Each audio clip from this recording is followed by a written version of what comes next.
Okay, welcome back to the deep dive.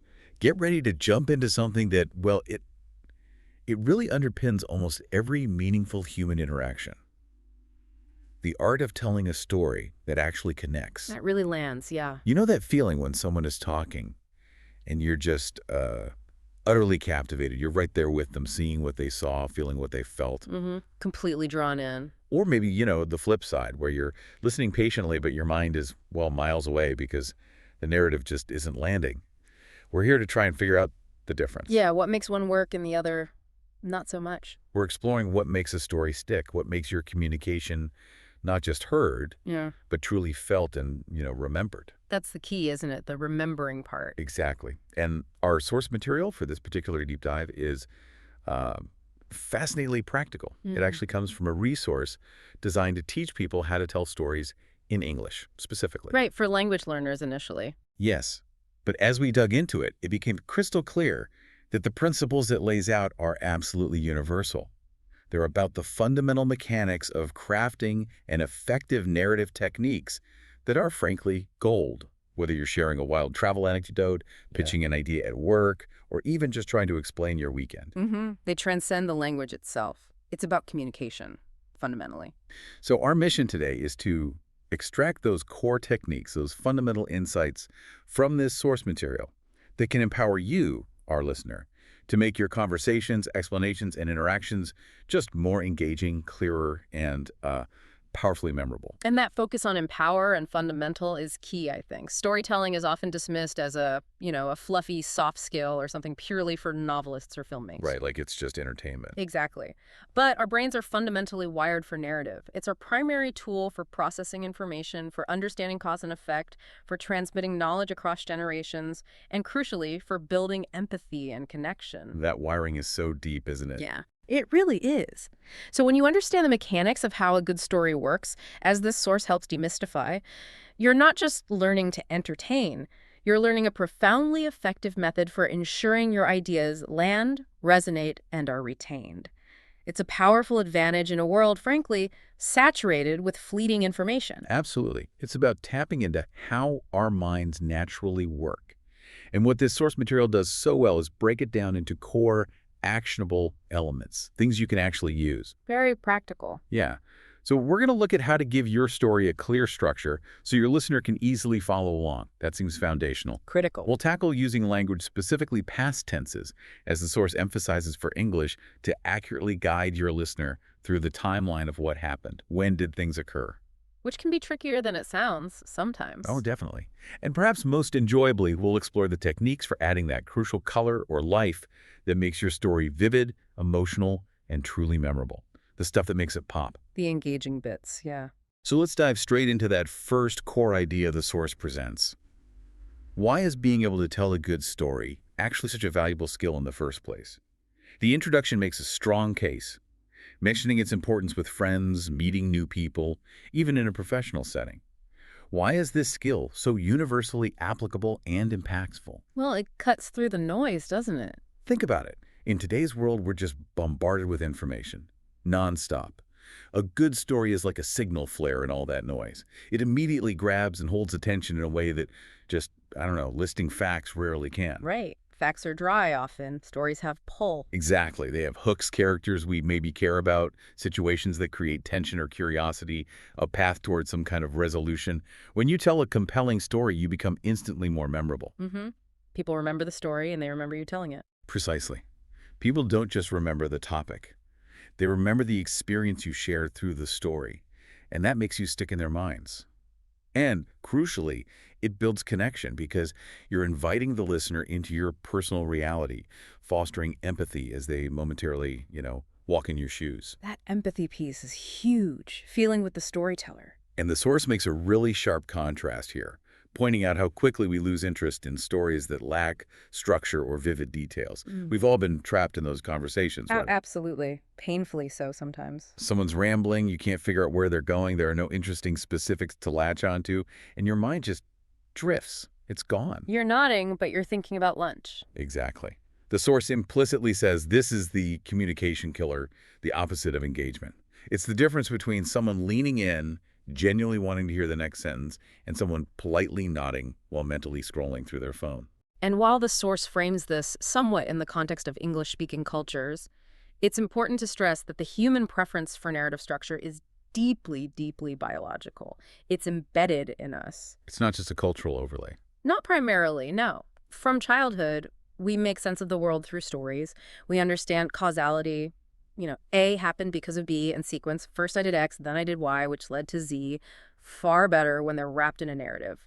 It's not just cultural, it's cognitive. Our brains are literally more efficient at processing and storing information presented as a story than as, say, a list of disconnected facts. That makes so much sense. It's like our brains are optimized for story format. Pretty much. So when you structure your communication using these narrative principles and you weave in those engaging details the source talks about, you're essentially making it effortless for your listener's brain to absorb and retain what you're saying. You're leveraging their natural processing power. You're working with their brain, not against it. Precisely. You're transforming information from something abstract into something experiential. Instead of just reporting the facts of your difficult commute this morning, you tell the story of the moment you realized you were completely stuck, the specific grinding noise the bus engine made, the thought that flashed through your mind, am I going to be late again? And suddenly your listener feels a little bit of that frustration with you. Right. They're in the moment with you. That's the power we're talking about. It's connection through shared, albeit recounted, experience. That distinction is so important, moving from just reporting facts to actually sharing an experience. It makes total sense that our brains are wired for that. Okay, so let's pivot from the why this is so powerful to the fundamental how. The source highlights structure as the first essential building block. It states flat out that without a clear flow, your listeners will get confused or just, well, check out. And it's so true. You feel it immediately when a story lacks structure. You're constantly trying to piece it together yourself. Yeah, doing the work the storyteller should be doing.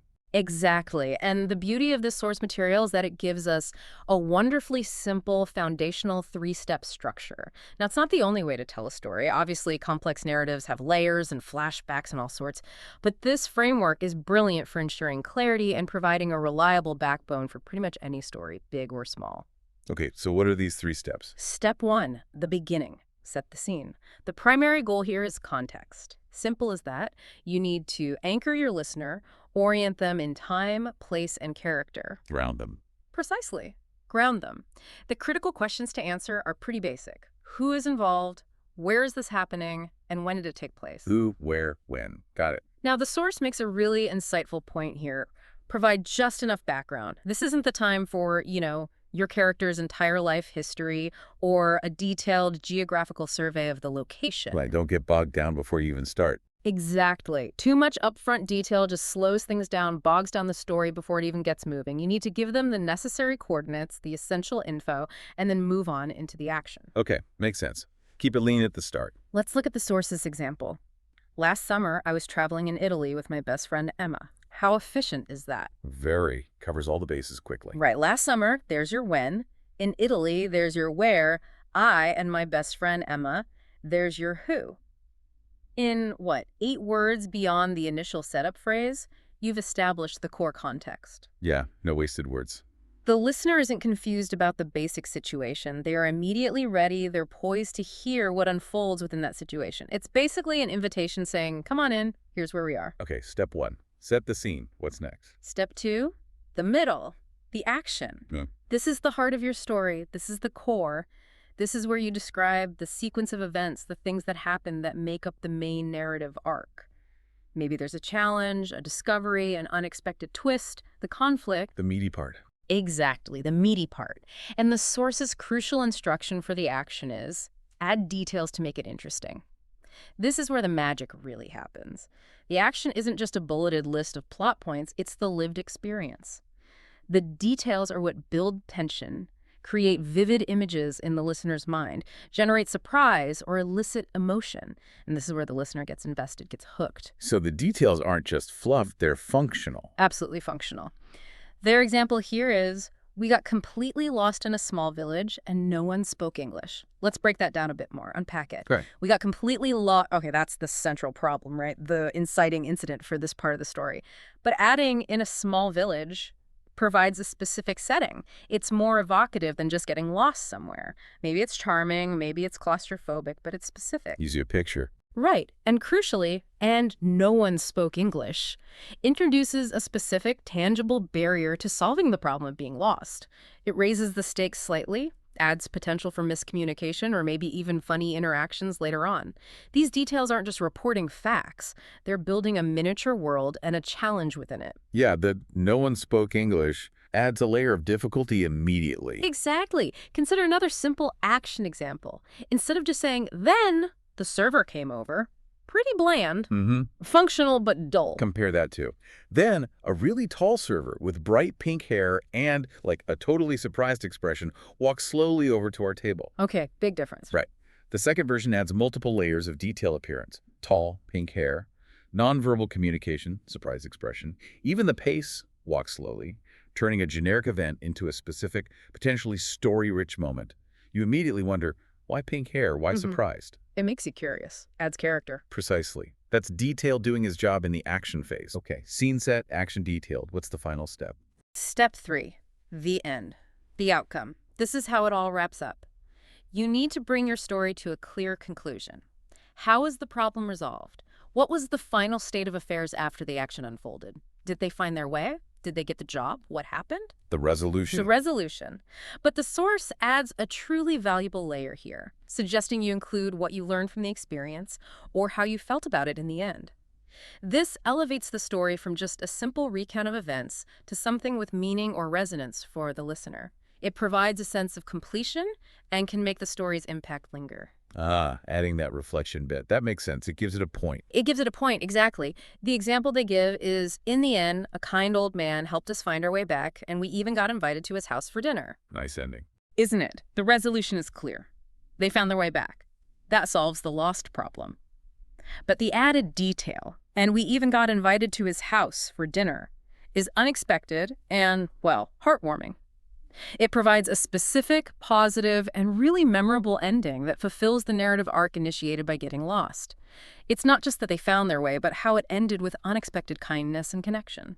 This is detail working brilliantly to create a satisfying conclusion. Breaking it down like that makes so much sense. It's not just 3 random parts. It's setting the stage, describing the journey or the conflict, and then showing the result and maybe its significance. Exactly. It provides a natural arc. The source then uses another short example, the skydiving one, to neatly demonstrate this 3-step structure in action. It starts, "Last year, I decided to go skydiving for the first time with my friend Mike."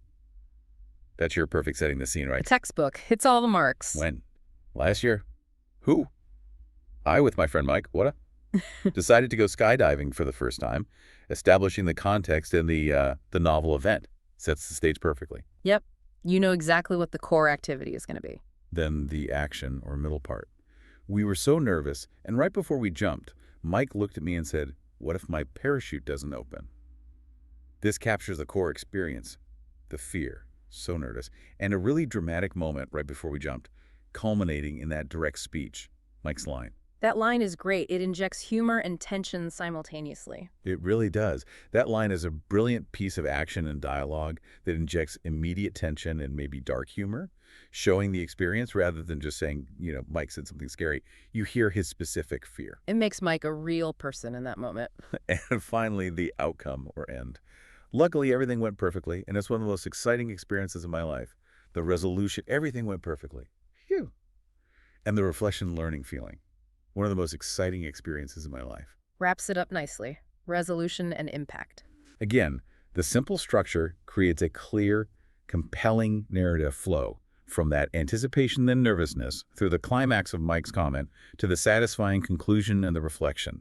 It makes even a potentially complex or intense experience like skydiving really easy for the listener to follow and engage with. And it's a template that works because, as we said, it mirrors the way we instinctively process events. It provides the listener with a kind of mental map right from the outset. They know where they're heading. Right. They can relax into the story because they trust it's going somewhere. Exactly. And practicing with this simple framework, just consciously thinking, okay, how do I start this by setting the scene? What's the main thing that happened in the middle? How did it end and what did it mean? Is incredibly powerful for bringing clarity to your communication. It really combats that rambling effect you mentioned earlier. Absolutely.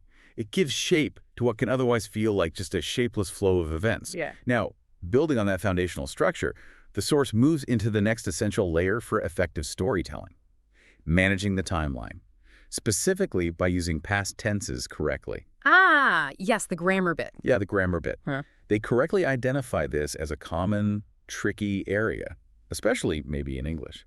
But it's vital because mixing up your tenses can make your story sound chaotic or confusing about the order of things. Like, wait, did that happen before or after? It's so true. When you're recounting something from the past, you're mostly operating in past tenses, obviously. But simply slapping the simple past tense onto everything doesn't always convey the nuances of when things happened relative to each other, or whether an action was a quick completed event or an ongoing state. Right, there's more subtlety needed. Definitely. This source highlights 3 key past tenses and their specific roles in painting an accurate timeline picture for your listener. It's about giving them clear temporal signposts. Okay, let's break them down, which is the first one. Let's start with the past simple. This is, as I said before, kind of your workhorse tense for storytelling. Its main job is to describe completed actions that happened at a specific point or in a sequence of points in the past. Think of these as the main plot points that advance the narrative.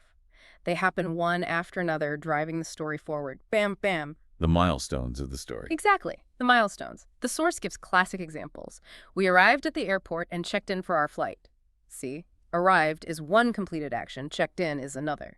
They are distinct, finished events happening in sequence. This is the core progression of the story. First this, then that, or she called me last night to tell me the news. Called is a single completed action at a definite past time last night. Done. Finished. Okay, so past simple is for the main completed actions in sequence. Pretty straightforward. It forms the spine of your story. They are the steps you took, the things that happened to you, the events that unfolded one after the other.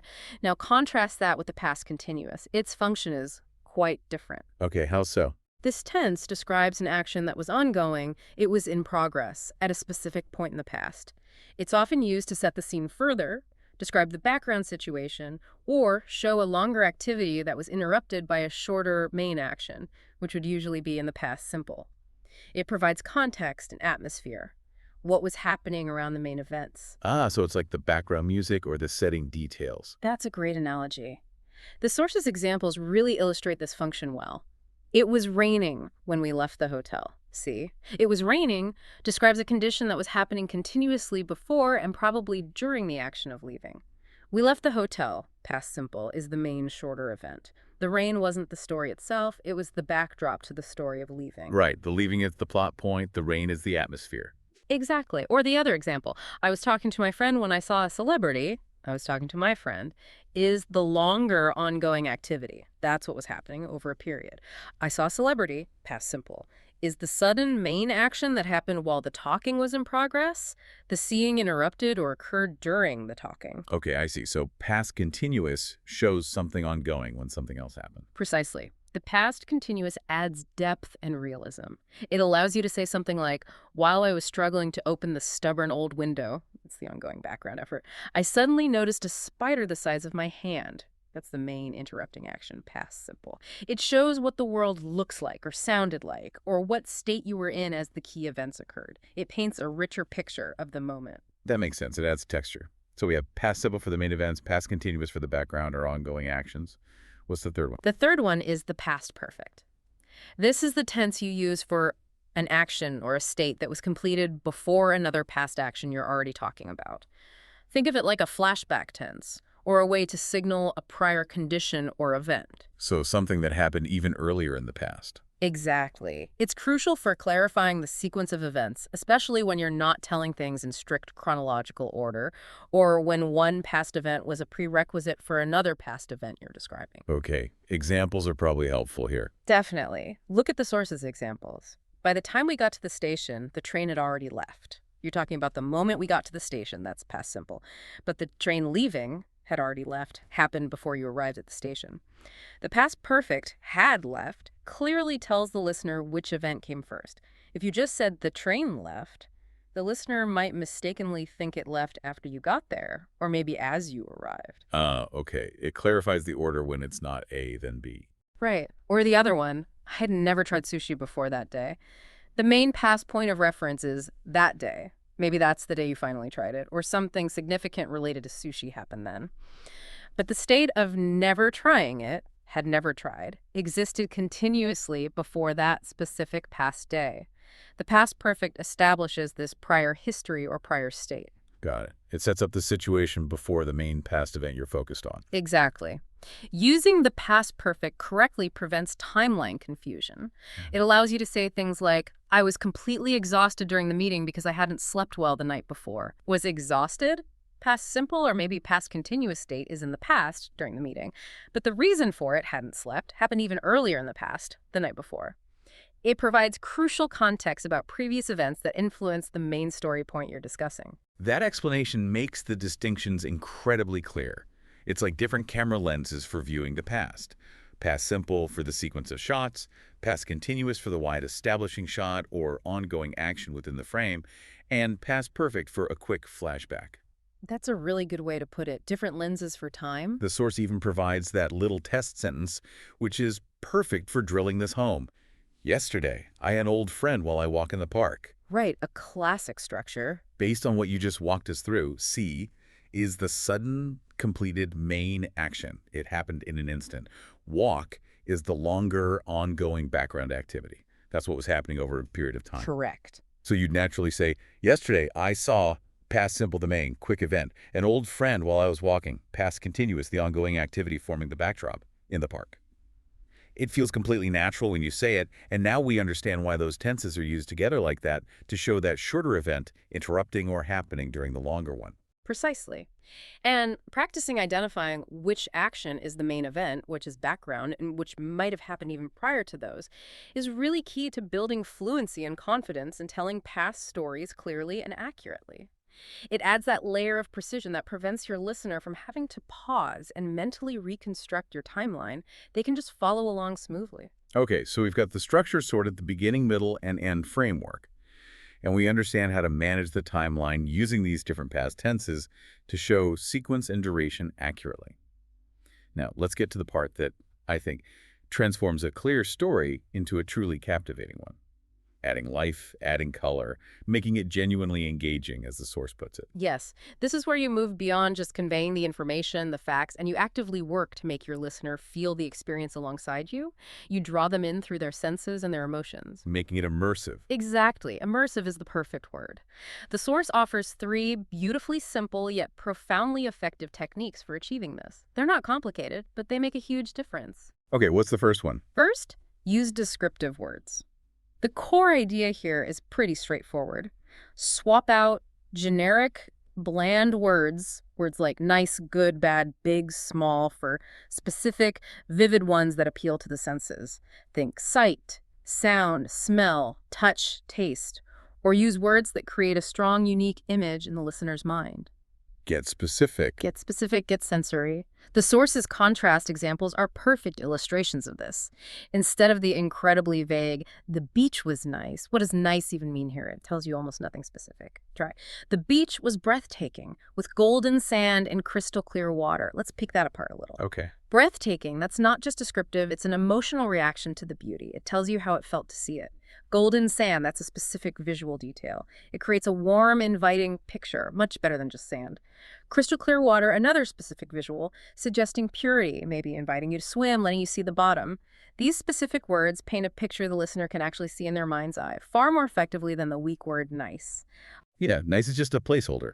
The second version actually creates a scene. Exactly. Consider the difference between, say, he drove an old car, okay, functional, versus he rattled up in a beat-up cherry red sedan with mismatched doors. Whoa, yeah, much better. Right. The second version adds visual detail. Cherry red, mismatched doors, implies sound, rattled up, and a stronger description, beat up, that immediately create a much clearer, more character-rich image of the car and probably gives you a hint about the driver, too. It tells a mini-story just in the description. Okay, so descriptive words are key. What's the second technique? Second, add emotions. This is about sharing how you or the people in your story actually felt. Don't just state facts, include the feelings. Emotions are universal. We all understand fear, joy, frustration, relief, excitement, disappointment. When you share your feelings, you invite the listener to connect with you on a fundamental human level. They can empathize, they can imagine themselves in that situation, and feel a resonance with your experience. Makes it relatable. Hugely relatable. Again, the source provides a powerful contrast. Instead of just stating, I was scared. Okay, noted, but how scared? Try, I was terrified. My heart was racing and I could barely breathe. This is so much more impactful, isn't it? Yeah, you feel it much more. Terrified is inherently stronger than just scared. But adding the physical descriptions of the fear, my heart was racing, I could barely breathe, makes the feeling of terror tangible for the listener. They can almost feel their own heart rate quicken or their breath catch just hearing it. It's about showing the emotion through physical sensation or intense description, not just labeling it plainly. Show. Don't just tell the emotion. Exactly that principle. Think about sharing good news. Saying I was happy is fine, it communicates the basic idea. But saying I was so thrilled I actually jumped up and down on the spot and had to resist the urge to just start shouting, it's far more engaging. It shows the intensity and the physical manifestation of the joy. Makes the happiness feel more real, more energetic. Precisely. Okay, third technique. This one's really powerful for making scenes feel alive.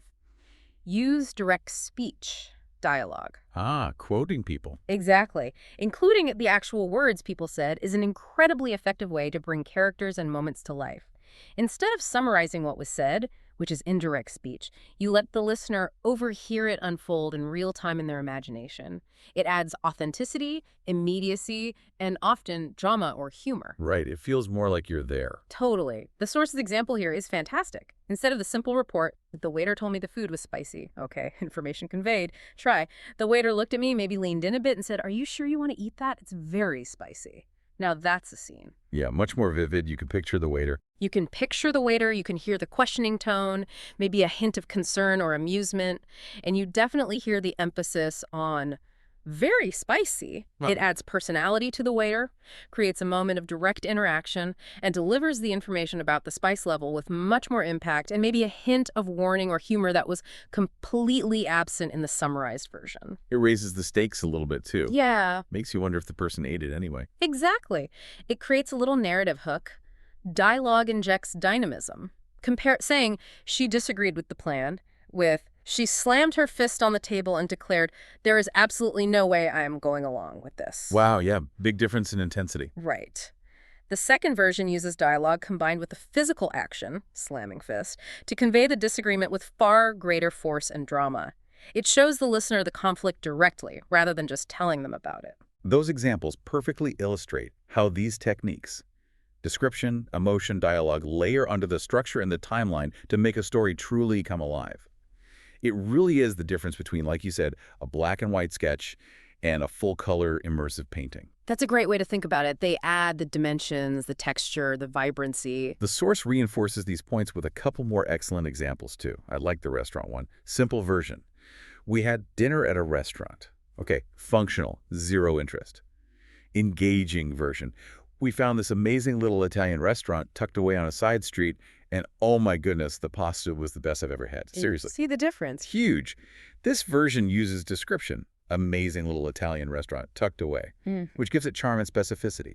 And then that strong, enthusiastic opinion, best I've ever had, conveys genuine emotion and assigns high value. It turns a completely generic activity into a specific, positive, highly memorable experience you might even want to seek out yourself. It makes you almost taste the pasta. Almost. And then there was the park example. Simple. I went to the park yesterday. Again, fact stated, nothing more. Engaging. I went to the park yesterday, and it was just gorgeous. The sun was shining warmly, kids were laughing everywhere, and I could hear birds singing in the trees. Much better. Yeah. This version adds specific sensory details. What you could see, sun shining, kids laughing, and what you could hear, birds singing. It doesn't just state you were at the park. It puts the listener in the park with you, experiencing the pleasant, lively atmosphere through those concrete details. Exactly. These techniques are all about actively engaging your listener's senses, their emotions, and their imagination. They are the tools you use to build that bridge we talked about earlier, the bridge that allows the listener to step out of their own reality for a moment and into your experience. It makes the story a shared space. A shared space, yes. And the brilliant thing is, you don't necessarily need to apply all three techniques, description, emotion, dialogue, to every single sentence or every moment. That might be overkill. It's more about strategic placement. Ah, okay. Use them where they count most. Precisely. A vivid description here, a touch of genuine emotion there, including a key piece of dialogue at a crucial moment. These can elevate the entire narrative. It's about choosing the details that matter most to the experience you're trying to share and amplifying them using these tools. It's about selecting those key moments to make them shine. Okay, so bringing it all together now, we've explored the foundation of structure, that beginning, middle, end framework. We've dug into the importance of navigating the timeline accurately with the right past tenses, and now we've seen the power of adding life and color with specific description, genuine emotion, and direct dialogue. That's a good summary of the core components. And the source material helpfully circles back right at the end to that simple three-step structure as a really practical framework for putting all of this into practice, for actually doing it. Yeah, it brings it back to the actionable steps. They give those very short, almost sketch-like examples, which I think are really useful because they show it doesn't have to be complicated. Like, last winter, I was in New York City. Suddenly, I realized I had lost my phone right in the middle of Times Square. Panic. Luckily, a really kind stranger tapped me on the shoulder, found it, and returned it to me. See, structure, a bit of action, emotion, outcome. Exactly, or the variation they had. Last summer, I was wandering around Paris. Suddenly, that awful feeling, I realized I had lost my passport. Oh, no. Luckily, after some frantic searching, a kind stranger helped me find it tucked under a bench. Again, same pattern. Simple, effective. These examples are powerful, I think, precisely because they demonstrate that you don't need some multi-act play or a grand epic saga to apply these principles effectively. Not at all. Even a simple, very relatable event, like losing something valuable and then getting it back, can be structured and enhanced using these techniques. You have the setting the scene, when and where you were. You have the action, that sudden heart-stopping realization of loss. And you have the outcome, the kind stranger finding it or helping you. And you could so easily layer more onto those sketches. In the New York one, you could add a descriptive detail. Lost my phone right in the middle of the blinding chaos of Times Square. You could amplify the emotion. Panic, my stomach just dropped. Or add a line of dialogue. He just smiled kindly and said, looking for this, maybe. Just a touch enhances it further. Yeah, you can see how you'd flesh it out using the techniques. The key takeaway here, reinforced by these simple examples, is that storytelling isn't just reserved for big, dramatic, life-changing moments. You can find narrative, a clear beginning, middle, and end, a moment of tension or surprise, and a satisfying resolution in almost any experience, even everyday ones. Learning to see the story in the small things. Exactly. And by consciously using that basic structure, picking the right tenses to keep the timeline clear, and then adding just a few carefully chosen descriptive words or a hint of genuine emotion, or maybe a single snippet of dialogue, you can transform a simple recount of facts into a mini story that resonates, connects, and sticks with your listener. It's about learning to see and then shape the narrative potential in the everyday stuff of life. That's a great way to frame it, finding and shaping the story in the everyday. This deep dive into the source material has been incredibly practical, I have to say. It's very grounded stuff. Yeah. So, to quickly recap the core principles we've extracted, maybe using the source's own framework but with our deeper exploration, we saw the absolute necessity of a clear structure, setting the scene properly with the crucial context, who, where, when, building the action with important, engaging details in the middle, and providing a clear outcome, perhaps enhanced with a reflection on what was learned or felt. The backbone. And then we delved into the power of using those past tenses accurately to guide your listener through the story's timeline smoothly. Understanding that the past simple moves the main action forward step by step, the past continuous provides the ongoing background scene and duration, and the past perfect clarifies events that happened even earlier, preventing any chronological confusion. Mastering these really gives your narrative a precise and easy-to-follow sense of time. Right, controlling the clock for the listener. And crucially, we spent a good chunk of time on those techniques for adding engagement, the color, and life, using specific sensory descriptive words instead of vague ones, incorporating genuine emotions to build connection and empathy, and using direct speech or dialogue to make interactions feel immediate and characters feel real. These are truly the elements that make a story vivid, immersive, and memorable. Absolutely. Those are the elements that elevate it from report to experience. And This source material, despite its perhaps humble origins as a language learning resource, it really unlocks fundamental truths about effective human communication. Mastering these principles doesn't just make you a better storyteller in that narrow performative sense. It makes you a more compelling communicator across the board. In all sorts of situations. Exactly. When you can structure your thoughts clearly, manage the sequence of events logically, and inject details that make your points vivid and emotionally relevant, your ideas just become, well, sticky. Mhm. People remember them, they connect with them, and importantly, they connect with you as the communicator. It really underscores that the ability to capture attention, to be understood clearly, and to be remembered isn't just some kind of innate talent that some people have and others don't. Definitely not. It's a skill set. It's Yeah. built upon foundational techniques like the ones we've discussed today. Techniques that anyone, truly anyone, can learn and dramatically improve with some conscious attention and practice. It's learnable, improvable. So, as you, our listener, wrap up this deep dive with us and go back out into your day, here's maybe a final thought to carry with you, something to observe and perhaps experiment with a little. Okay, leave us with something to chew on. Think about all the everyday interactions you have, sharing what happened at work today, explaining a small challenge you faced, recounting a funny moment with a friend, or even just describing something interesting you saw on your commute. How many opportunities are there, hidden in plain sight, to apply just one of these simple principles we talked about? Probably more than we realize. Probably. Mm. Could adding just one specific descriptive detail, one hint of how you actually felt in that moment, or one recalled line of dialogue change how that little interaction lands? Maybe make it slightly more engaging, more memorable, and flip it around too. Pay attention to the stories you hear today or tomorrow. Which ones stick with you? Which ones hold your attention? Can you identify the techniques we discussed being used, maybe even unconsciously, by the teller? Start noticing it in action. Exactly. Start noticing it. Perhaps the next time you share something, whether it feels big or small, consciously try applying just one of these simple principles from the source material, focus on the structure, being middle end, or choose a specific tense carefully, or add one good descriptive word, inject a real emotion, drop in a line of dialogue, just try one thing and simply notice the difference it makes. Observe how your listener responds. It might be quite revealing.